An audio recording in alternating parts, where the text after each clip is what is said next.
Ето това е сградата в Кошарица. Сега не е изчистен в момента двора, ще бъде изчистен. Тия всички хръстала, всичко това ще бъде изчистено. Искам да покажа някои неща отвън първо. После ще покажа и отвътре. Пак казвам, двора ще бъде изчистен, днеска го договорихме. Но аз искам да видя тук някои неща. Ето това е външната ни мивка. А ето това е изхода от помпата на кладенец, който сега ще видите вътре. Значи местото е с два кладенеца. Това е единия и вътре в сградата има още един. Тук има външна пещ. И това е мястото, където слагаме масата лятно време под това дърво. Ето как представлява. Тази барака е с ламаринен покрив, здрава конструкция, барака си е. И най-важното, че нея има в плановете. Така, ето това е къщичката отвън. И сега ще влеземе.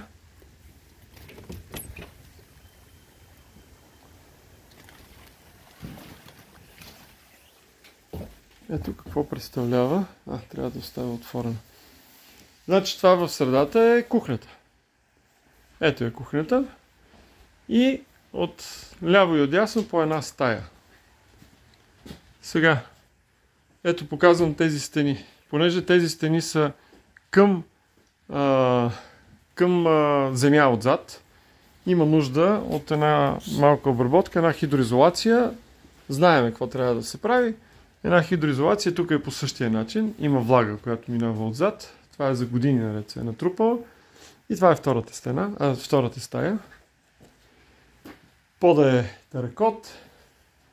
Тавана отгоре няма плоча. Тавана е с дървена ламперия и изолация отгоре. И от тук вървиме към външна баня. Сега тази външна баня, тук някога се мисли, по принцип може да се преработи, може да стане от тук една врата към банята, може да се затвори този коридор да стане с дограма, така съм го мисли, този коридор с дограма да го затворим и да приобщим банята, за да може да се ползва. И ето е самата баня. Банята си е баня хубава, с търкот, почки, с шкафче. Ето е банята.